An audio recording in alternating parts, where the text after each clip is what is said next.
চাইছি যদি আপনাদের আপত্তি না থাকে।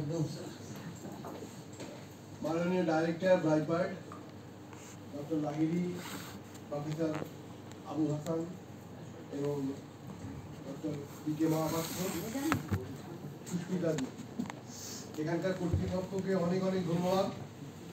এইসব জ্ঞানীগুলি মানুষের সঙ্গে আমাকে একটু বসবার সুযোগ করে দিয়েছেন এবং আপনাদের মতন যারা খুব উদ্যমী, আমি 3টে রিপ্রেজেন্টেশন শুনেছি, সেই 3টে রিপ্রেজেন্টেশন দিয়ে বুঝতে পেরেছি যে আপনারা খুব চিন্তা ভাবনা করছেন। এইটা আমাকে খুব অনুপ্রাণিত করেছে। আমি এখানে যারা বলছেন তারা খুব একেবারে ব্যক্তিগত সমস্যা নয়, সামগ্রিক সমস্যাগুলোকে আলোকপাত করার চেষ্টা করছেন।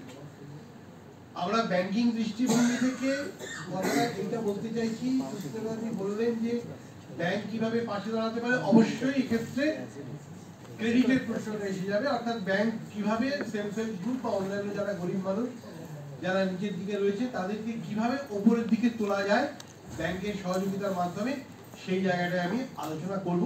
তার সঙ্গে আপনাদের 3টে গ্রুপের যে রিপ্রেজেন্টেশন আছে সেই পরিপ্রেক্ষিতে আমি 2-3টে পয়েন্ট নোট করেছি, সেগুলো একটু আলোচনা করব। প্রথম আমি একটা পরিসংখ্যান আপনাদের দিই।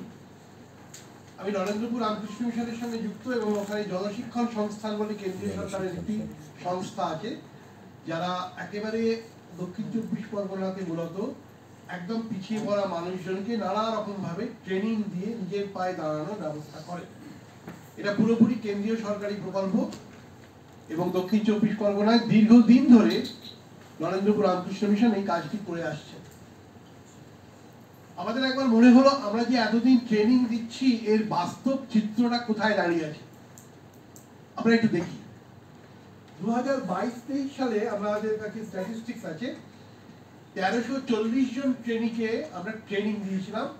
মেইনলি ট্রেডগুলো ছিল বিউটি পার্লার ম্যানেজমেন্ট, কুকিং বা ক্যাটারিং যা বলতে পারেন, কসমেটিক জুয়েলারি, পুরুষদের ক্ষেত্রে ছিল 2 wheeler mechanism, electrical maintenance, farm preparing ইত্যাদি।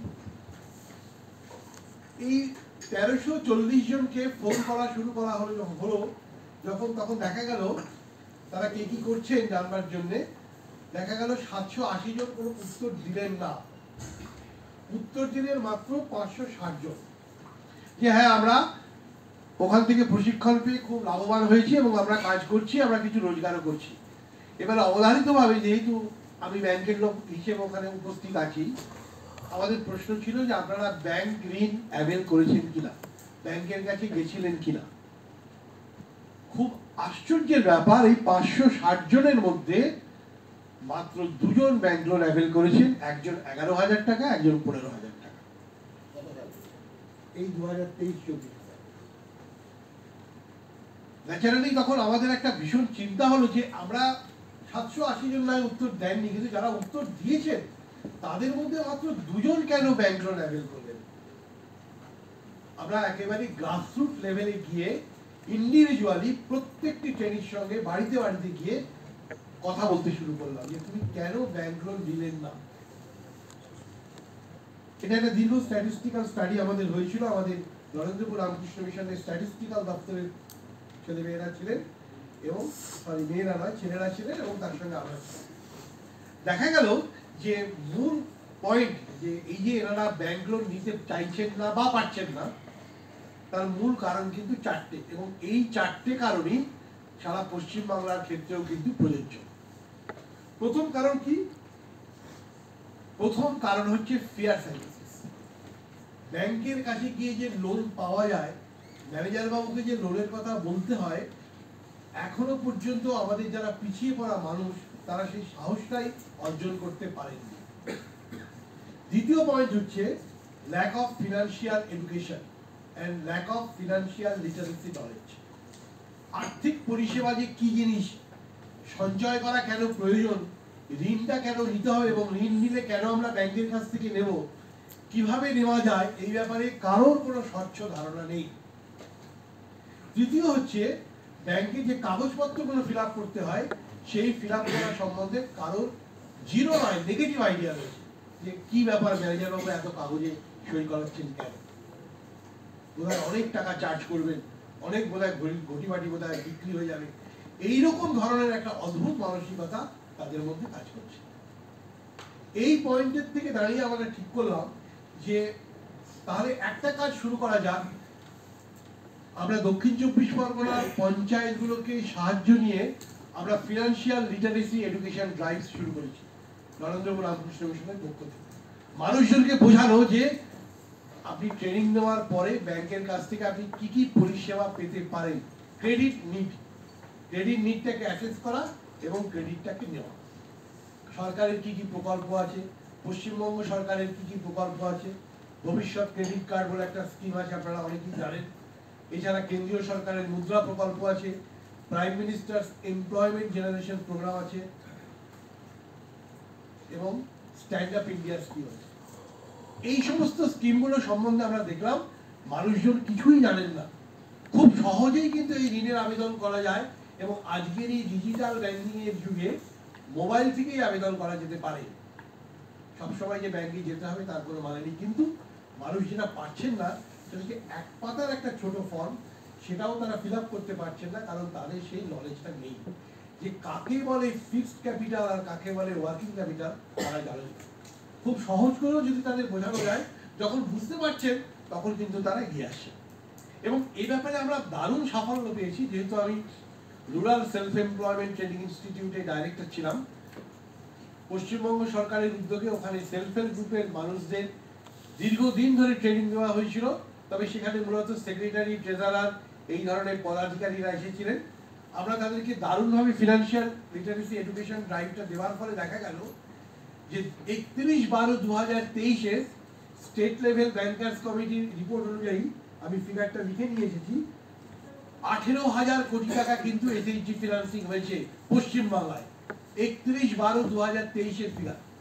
এবছরের টার্গেট দেওয়া আছে 30,000 কোটি টাকা, অলরেডি 20,000 কোটি টাকা কিন্তু এক্সিড করে গেছে। তার মানে এসএইচজি ফিনান্সিং এর ক্ষেত্রে ব্যাংক এসএইচজি গ্রুপের পাশে দাঁড়াচ্ছে এবং এসএইচজি মহিলারাও সেই টাকাটা অ্যাভেল করে কাজ করছেন। সমস্যাটা কোথায় হচ্ছে, যেটা আমরা এখন আবার নতুন করে এসএইচজি গ্রুপগুলোকে রুরাল সেলফ এমপ্লয়মেন্ট ট্রেনিং ইনস্টিটিউটের পক্ষ থেকে বোঝানোর চেষ্টা করছি। অনেক ক্ষেত্রে দেখা যাচ্ছে গ্রুপের যারা ওপরের তিনজন, মানে সেক্রেটারি, ট্রেজারার এবং সভানেত্রী, এরা ছাড়া বাকি যারা মেম্বার রয়েছে তাদের কাছে ওই ইকোনমিক্সের থিওরি অনুযায়ী ট্রিকলিং ডাউন এফেক্ট, মানে ওপরের দিকে নলেজটা নিচের দিকে আসছে না।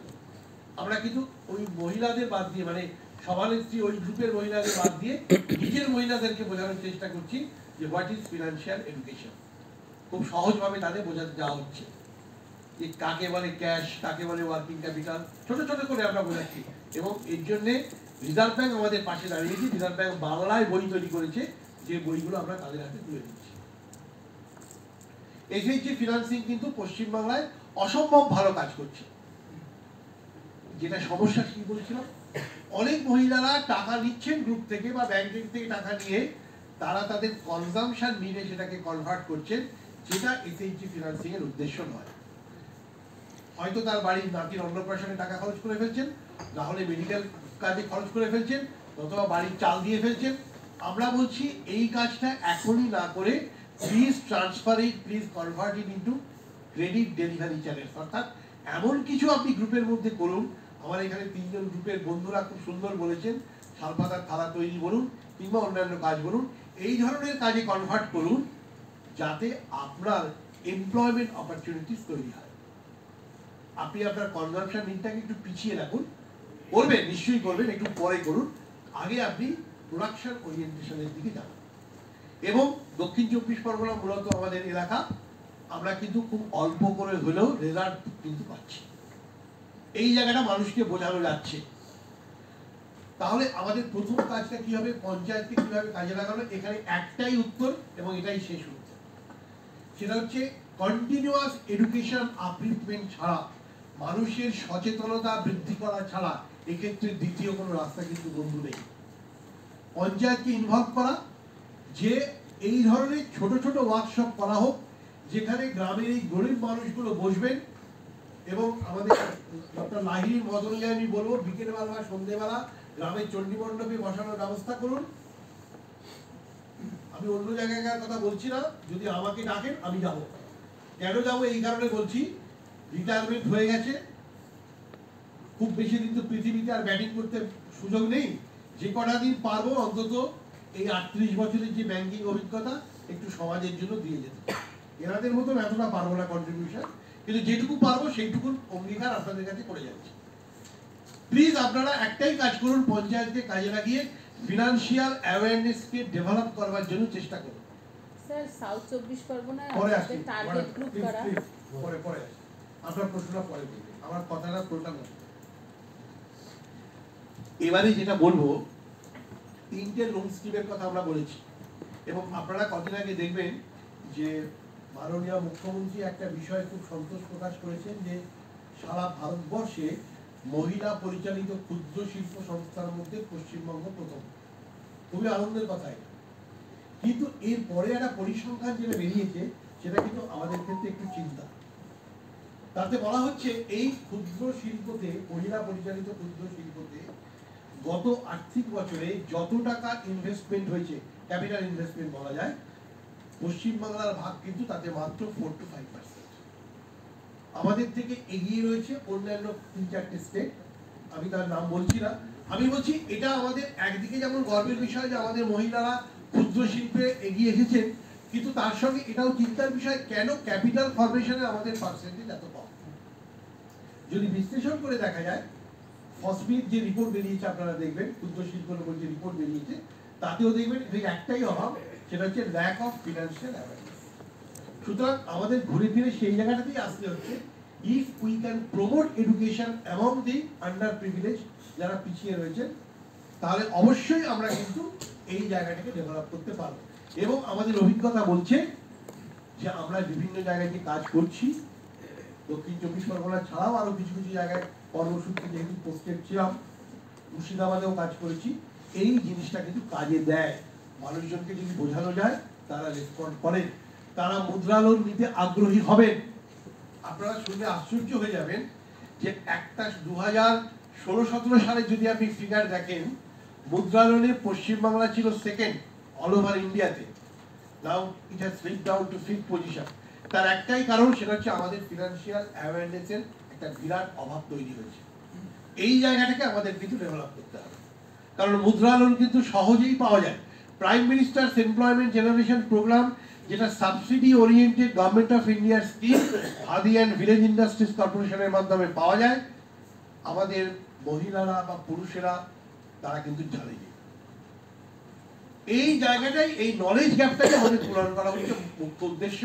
পঞ্চায়েতকে আপনারা অনুরোধ করুন, ছোট ছোট ক্লাস্টারে আপনারা যেহেতু মেন্টর হিসেবে কাজ করছেন, এই জায়গার এই মেসেজটা পৌঁছে দেওয়া যে this are the facilities available, এইগুলো আছে, তোমাকে একটু সাহস করে এগিয়ে আসতে হবে। এই সাহসটা তাকে দেওয়া কিন্তু খুব প্রয়োজন। আমরা এই সাহসটা দিয়ে কাজ পেয়েছি বলে আপনাদের সামনে দাঁড়িয়ে এই কথাটা বলতে পারছি। এবারে আমাদের এখানে আমি সময় নেব না, কারণ ডক্টর মহাপাত্র আছেন, যিনি আসল জিনিসটা আপনাদের সামনে বলবেন ফিশারিজ কালচার নিয়ে।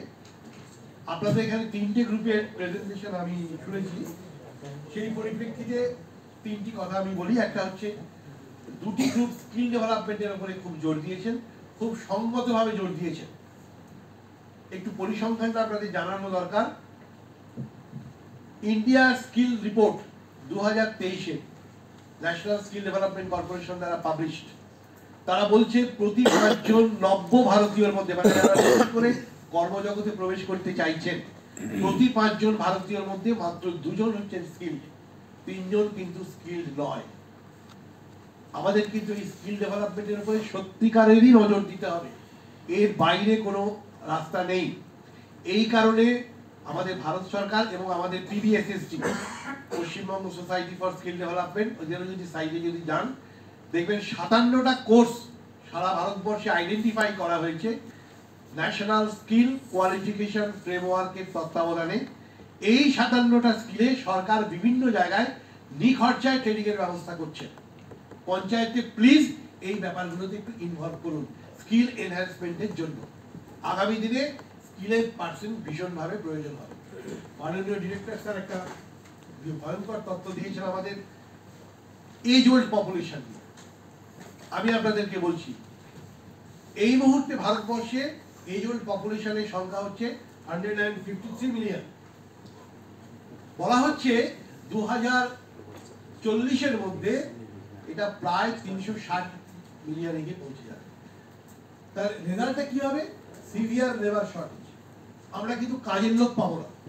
তাহলে এখন থেকে যদি আমরা রোড ম্যাপিংটা না করি, যদি আমরা এখন থেকে আমাদের নব্য প্রজন্মকে উৎসাহিত না করি, তাদেরকে যদি ট্রেনিং এর ব্যবস্থা না করি, উৎসাহিত না করি, তাহলে কিন্তু আমাদেরই ইকোনমি প্রচন্ডভাবে ক্ষতিগ্রস্ত হবে।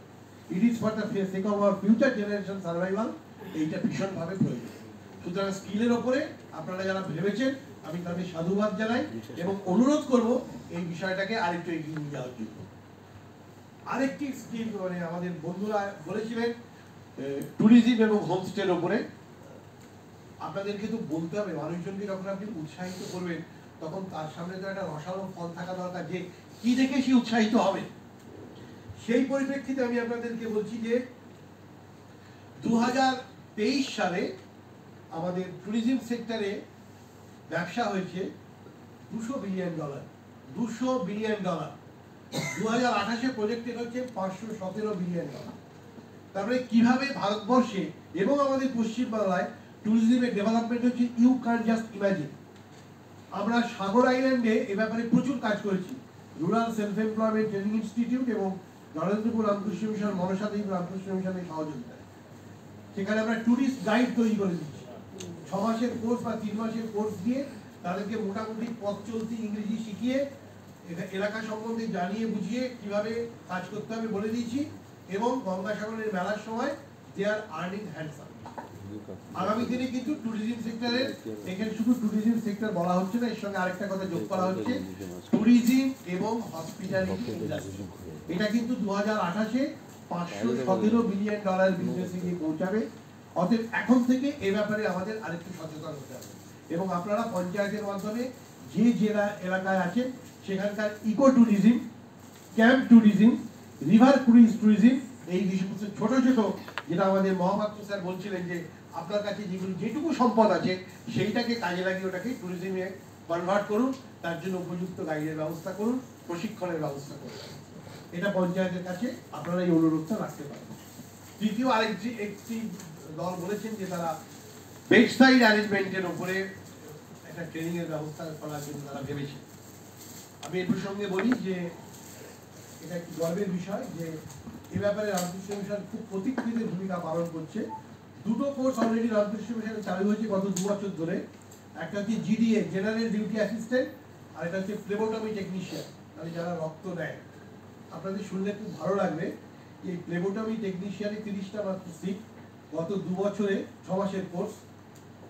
যারা পাশ করেছেন কেউ বসে নেই, প্রত্যেকে খুব হ্যান্ডসামলি এমপ্লয়েড। কারণ আমাদের আগামী দিনে হেলথ সেক্টরে প্রচুর এমপ্লয়মেন্ট অপরচুনিটির সুযোগ আছে। যারা জিডি এর কথা ভাবছেন, কম খরচায়, স্যার বলছিলেন যে যদি খরচাটা একটু কমানো যায়, আমি বলছি নরেন্দ্রপুর রামকৃষ্ণ মিশন জনশিক্ষণ সংস্থার সঙ্গে পঞ্চায়েতের মাধ্যমে যোগাযোগ করুন। নরেন্দ্রপুর রামকৃষ্ণ মিশন এই ট্রেনিংটা দেবে এবং অনেক কম খরচা, অনেকটা কম খরচা। আপনারা যে প্রজেকশন দিয়েছেন, আমি জিজ্ঞেস করেছিলাম, বোধহয় মনে করে দেখুন, তার থেকে কিন্তু অনেক কম খরচায় এই ট্রেনিংটা হবে। আপনাদের এই জায়গাগুলোকে একটু এক্সপ্লোর করার অনুরোধ জানাচ্ছি। আজকে সময় খুব বেশি নেই। আমি স্যার আপনাদের নাম্বার দুটোই আপনাকে দিয়ে দেবো, দুটোই দিয়ে মানে একটা সবাইকে বলছি, একটা ডিরেক্টরি করাটা খুব ভাইটাল। কোথায় কি পাবো? এই ডিরেক্টরিটা খুব কম ইম্পর্টেন্ট নয়, কিন্তু এটাই ইম্পর্টেন্ট স্যার, এটাই ইম্পর্টেন্ট। এটা একটা ডিরেক্টরিটা করুন, এটা ডিরেক্টরি করুন। আচ্ছা, আরেকটা কথা বলি স্যার, স্যারের লোককে নিয়ে বলছি। আমাদের ওই মুরগির খাঁচার ব্যাপারে কোনো একটি দল বলেছিলেন এবং কস্ট দেখিয়েছিলেন সম্ভবত 20,000। ডিরেক্টর স্যার সঙ্গত কারণেই বলেছিলেন যে খরচাটা যদি একটু কমানো যায়।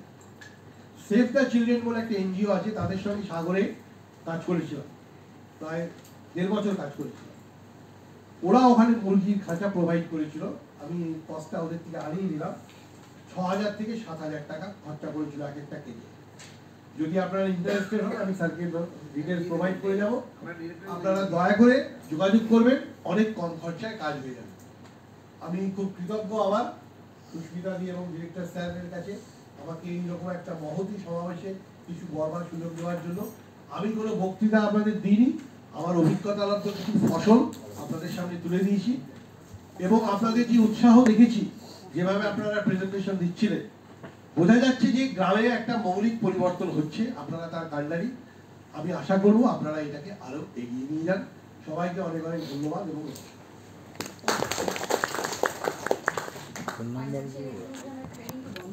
না